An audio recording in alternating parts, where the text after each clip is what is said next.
Como viver o Evangelho em meio a uma geração perversa, um mundo caído? Como eu e você podemos viver esse Evangelho? E quando eu digo viver, é o que eu quero trazer uma ênfase, é porque aquele que não está empenhado em de fato viver o Evangelho, ele não vai precisar se fazer essa pergunta. Aquele que se diz cristão, mas se amoldou a esse mundo, tomou a forma desse mundo, gosta das mesmas coisas que o mundo gosta, vive como o mundo, fala como o mundo, esse não vai ter esse problema, não vai ter esse questionamento, porque o mundo vai amá-lo, vai abraçá-lo e vai dizer: esse é um dos nossos, embora ele se declare cristão, mas ele vive como nós, ele pensa como nós. Essa pessoa não vai ter esse problema de aprender, precisar entender como um cristão deve viver em meio ao mundo perverso. Porque apenas o cristão verdadeiro, aquele que está disposto a viver o Evangelho, vai precisar compreender como viver esse Evangelho.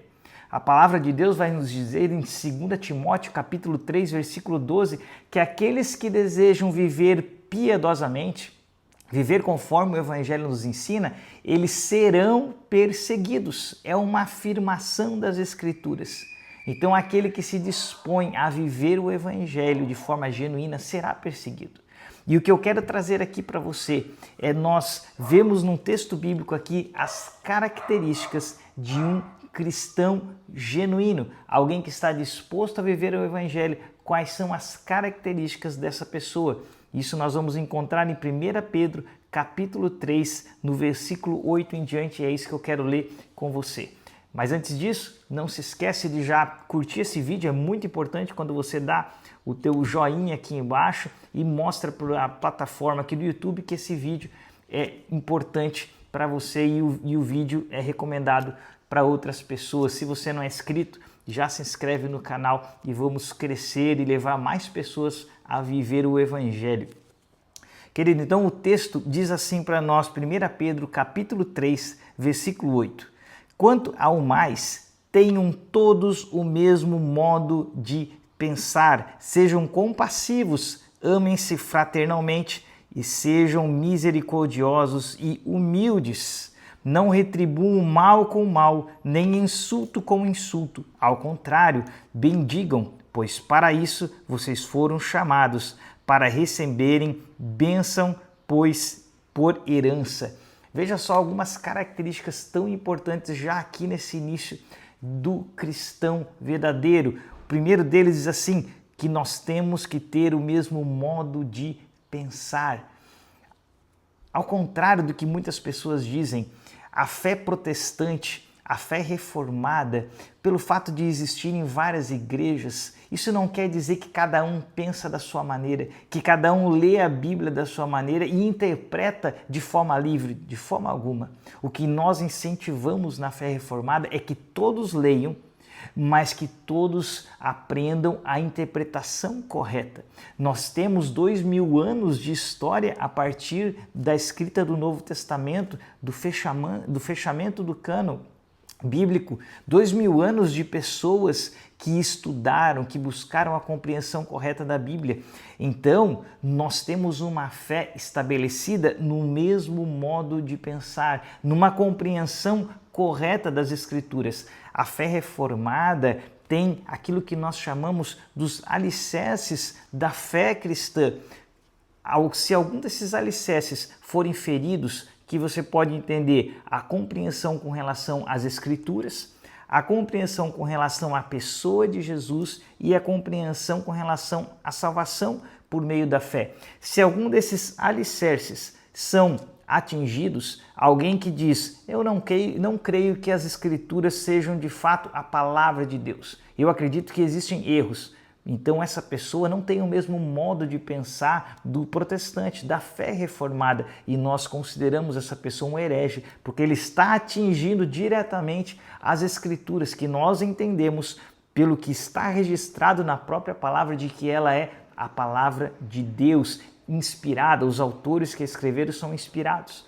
Mesma coisa, a pessoa de Jesus. Se alguém acredita que Jesus não é o próprio Deus, como por exemplo o Testemunho de Jeová, nós não os consideramos irmãos na fé, porque eles estão atacando a pessoa de Jesus. E se nós não entendermos que Jesus era o Deus encarnado, Deus Emanuel, você está atacando diretamente a compreensão e a fé reformada.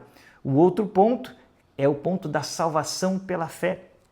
Se você vive qualquer fé que prega uma salvação por obras, por méritos, porque você guarda determinado dia, porque você não come determinados alimentos, ou porque você frequenta aquele grupo específico que fora daquele grupo, daquele ajuntamento de pessoas não existe salvação, então você está atacando a salvação exclusivamente pela fé, que as Escrituras pregam tão claramente que nós somos salvos pela fé em Jesus Cristo. Na obra de Cristo repousa a nossa certeza de salvação. Então nós temos elementos basilares, Escrituras sagradas, Jesus Cristo, a pessoa de Jesus Cristo e a salvação exclusivamente pela fé, que fazem essa base daquilo que nos torna irmãos. Se alguém pensa fora disso, não é nosso irmão. Nós o amamos, nós os respeitamos, mas não são nossos irmãos na fé.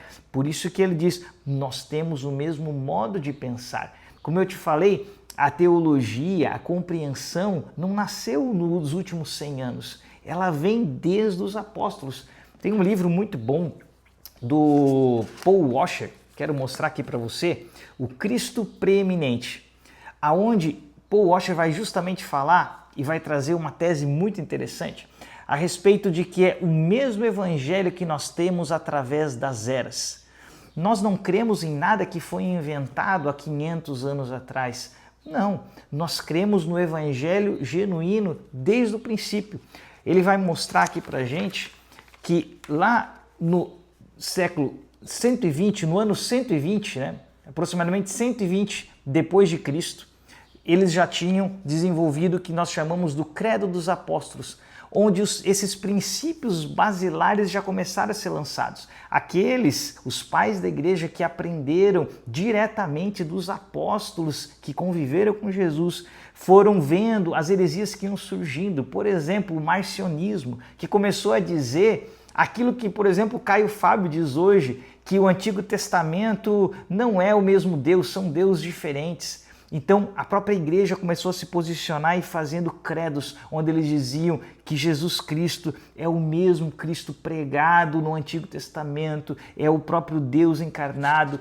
E esses credos, eles vão evoluindo. E aí, Paul Washer vai trazendo aqui o credo niceno, onde ele vai falar século IV, século V, onde isso aqui foi sendo desenvolvido, onde a pessoa de Jesus nesse século estava sendo muito atacada, dizendo que Jesus era apenas um semideus, e eles vão fazendo os credos, que é nada mais do que uma descrição que nos auxilia a compreender melhor o que está nas Escrituras. Então nós vamos tendo, com a evolução do tempo, cada vez mais, depois a confissão belga, mais para frente, até chegar no que nós temos hoje, muito mais evoluído, as confissões de Westminster, que é a base da fé dos presbiterianos, e a Batista de Londres, de 1689, que é a base da fé dos batistas particulares, aonde nós já temos então credos bem desenvolvidos, que dão algumas páginas que vão descrevendo para nós a respeito da fé, como que nós enxergamos as Escrituras. Então você vai ter lá vários capítulos só a respeito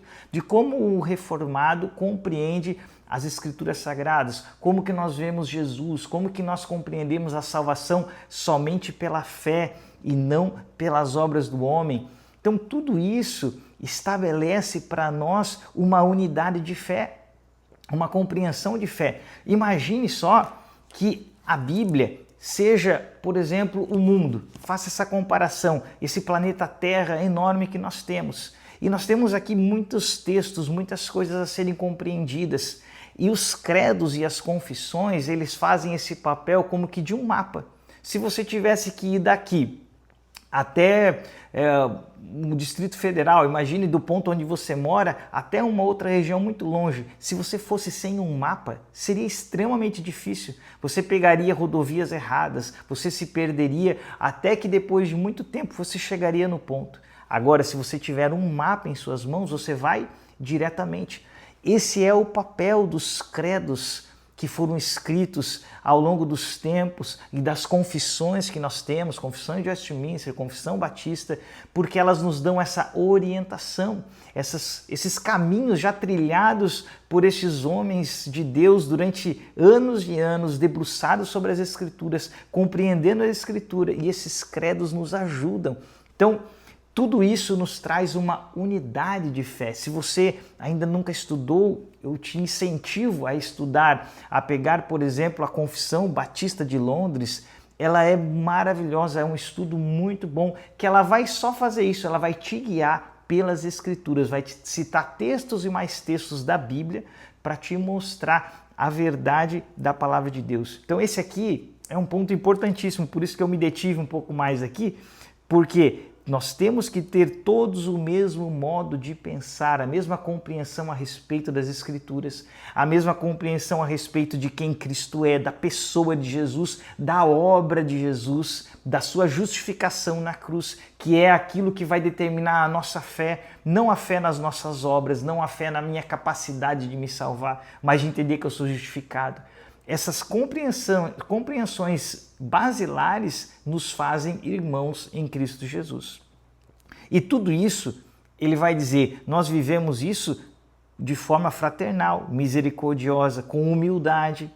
E aqui que vem o ponto, no versículo 9, não retribuindo mal com mal. Essa é uma característica, querido, do cristão.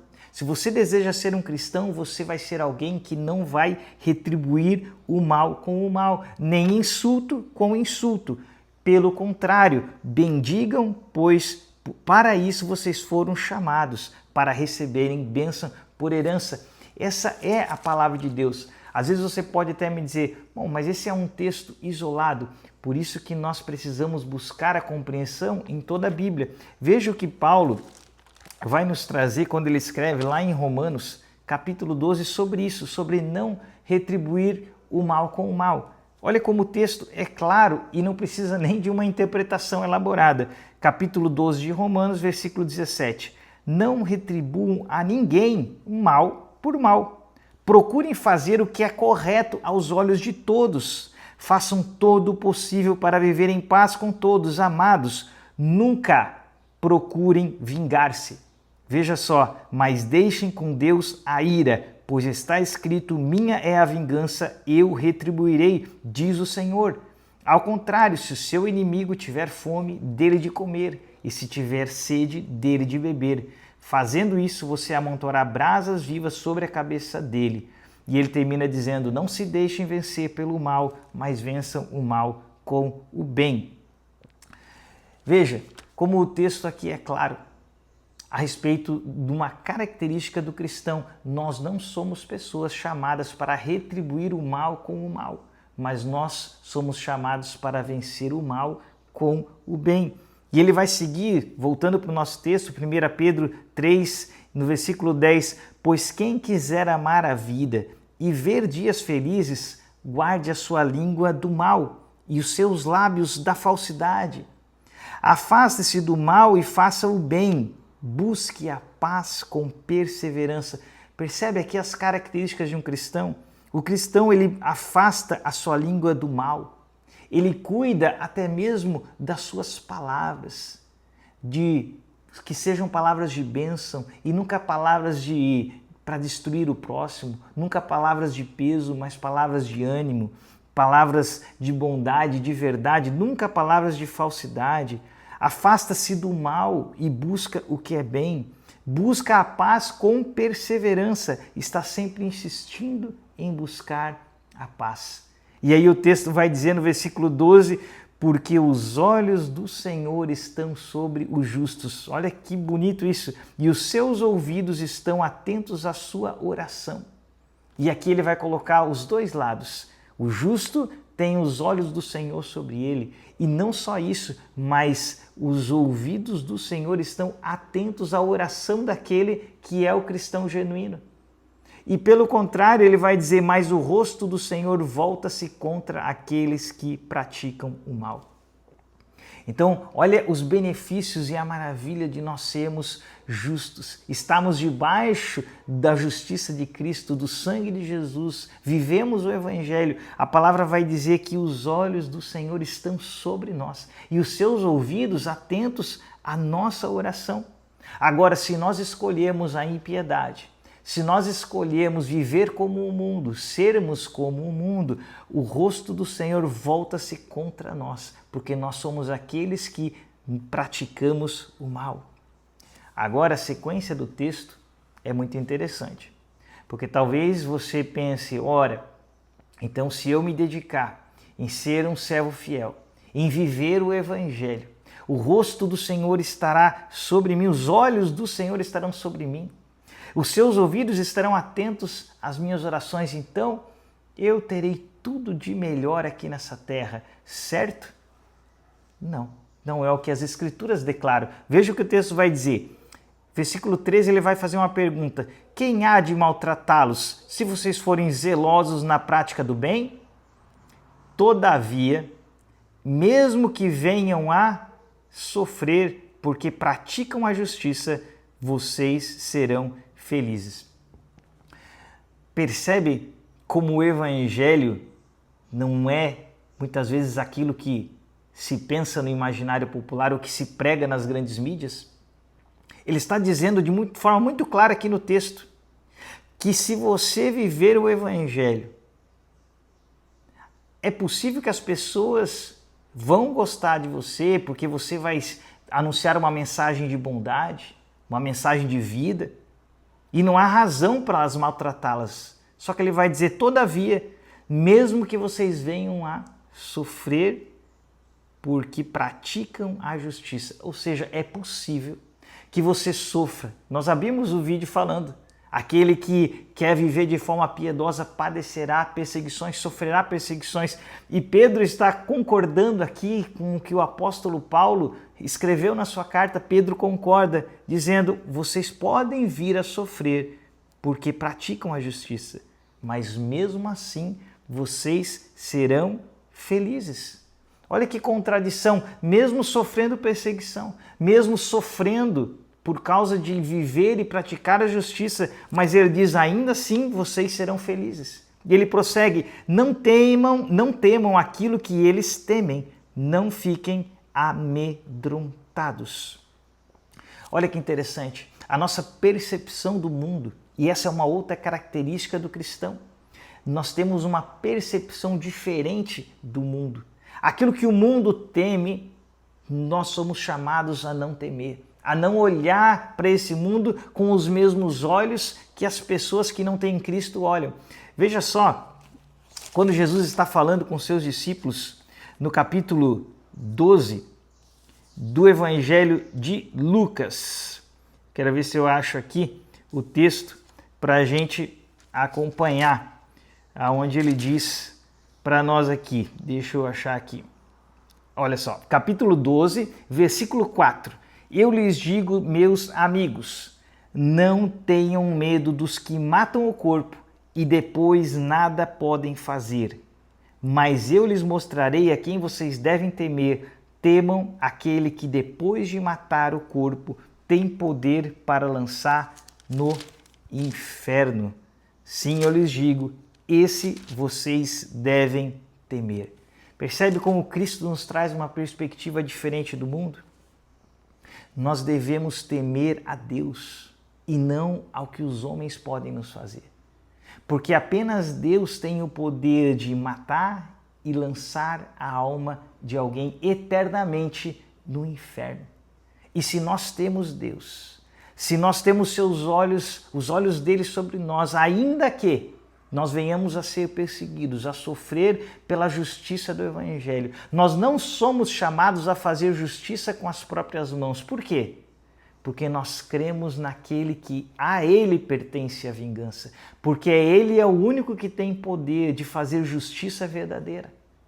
Nós, com as nossas mãos, não temos essa capacidade, mas ele sim deve ser temido. O que as pessoas podem fazer se restringe ao âmbito deste mundo, mas o que Deus pode fazer vai para a eternidade. É a definição do que vai acontecer com nossas vidas para toda a eternidade. Então, nós como cristãos escolhemos temer a Deus e não temer ao mundo, ao que o mundo pode fazer. E nós tivemos esse exemplo tão recentemente com a vida exemplar de Charlie Kirk e com a forma com que ele pregou os princípios cristãos sobre a vida, sobre o casamento, e como ele foi taxado como alguém com um discurso de ódio, enfrentou o ódio e morreu por causa disso.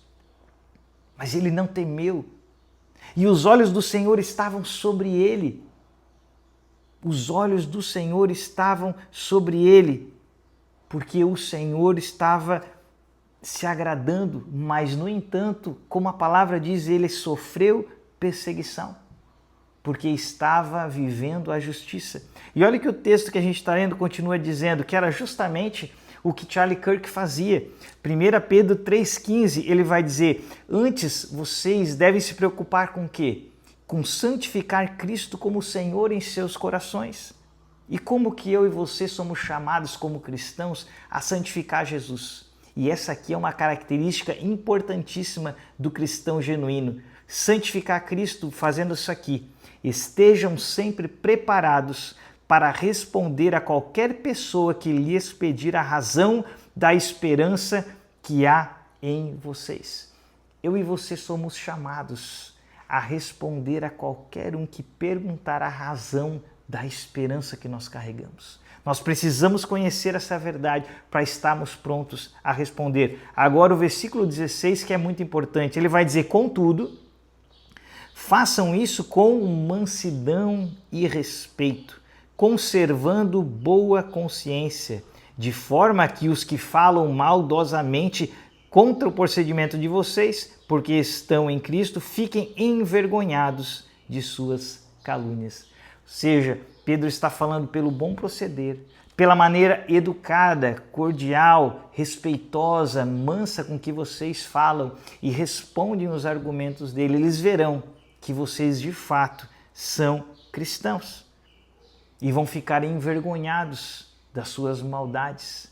Por isso, quando você vê alguém que se diz cristão, alguém que se diz pastor, representantes de evangélicos, mas sendo grosseiro, sendo mal educado, falando palavrões, saiba, essa pessoa não segue as características de um cristão que está na Bíblia. Por mais que você não goste disso que eu estou te falando aqui, mas não são as minhas palavras, nós estamos apenas lendo a Bíblia. Isso aqui não requer uma interpretação difícil, é apenas ler o texto. Ele está dizendo claramente: façam isso, defendam a fé de vocês, mas com mansidão, com respeito, conservando boa consciência. Se alguém defender sua fé sem mansidão, sem respeito, está descumprindo a ordem das Escrituras. Porque ele vai dizer aqui, versículo 17, é melhor sofrer por fazer o bem, se for da vontade de Deus, do que por fazer o mal. Esse versículo você tem que prestar muita atenção. Olha o que o texto está dizendo aqui para nós. É melhor sofrer por fazer o bem, se for da vontade de Deus, do que por fazer o mal. Você percebeu o que a palavra de Deus está dizendo? Que é possível nós sofrermos por fazer o bem, que nós já vimos até aqui, mas ele diz aqui, olha, se for da vontade de Deus. Ou seja, é possível que cristãos que amam a Deus sofram, porque essa seja a vontade de Deus, porque esse é o plano de Deus. O texto está falando, se for da vontade de Deus, se for esse o plano e o caminho de Deus, é melhor sofrer, mas sofremos por estarmos fazendo o bem. E você me pergunta, é possível isso? É possível que Deus, que essa seja a vontade de Deus para alguém? O sofrimento? E o próprio texto vai nos responder, claro que é possível. E ele vai nos dar o maior de todos os exemplos de alguém que sofreu por fazer o bem. Versículo 18, pois também Cristo sofreu pelos pecados uma vez por todas, o justo pelos injustos, para conduzir-nos a Deus. Cristo é o maior exemplo. Se eu e você sofremos, não dá nem para dizer que é um justo sofrendo, porque nós somos justificados pelo que Cristo fez na cruz. Em essência, nós somos pecadores. Mas Cristo foi o único justo, perfeito, santo aqui nessa terra, o Filho do homem, e este sofreu. Sofreu porque essa foi a vontade de Deus. Veja o que Isaías diz, Isaías 53, versículo 10, contudo, foi da vontade do Senhor. O texto aqui não é complexo. O texto é claro, foi da vontade do Senhor esmagá-lo e fazê-lo sofrer. Por que foi da vontade do Senhor fazer isso? Porque esse era o único caminho para que eu e você pudéssemos ser salvos, justificados da nossa morte. Por isso que Deus se agradou em fazer isso com Cristo, em fazê-lo sofrer. E da mesma forma, Deus tem seus planos e nós muitas vezes não o compreendemos, mas Ele diz, é melhor sofrer por fazer o bem, se for a vontade de Deus, se for assim que Ele estabeleceu os seus planos. Soframos em mansidão, porque assim estamos cumprindo a vontade de Deus, anunciando o seu evangelho, estando prontos e preparados para anunciarmos a palavra de Deus em meio a uma geração perversa, a uma geração corrompida, que não deseja ouvir a verdade do evangelho, mas tapa seus ouvidos, sente coceira nos seus ouvidos e não querem ser expostos à verdade. Mas esse texto aqui, querido, ele nos traz as características. E você veja como nós fizemos uma leitura simples do texto. E aqui nesse texto, 1 Pedro 3, capítulo 3, do 8 até o versículo 18 que nós lemos, você vê claramente as características de um verdadeiro cristão.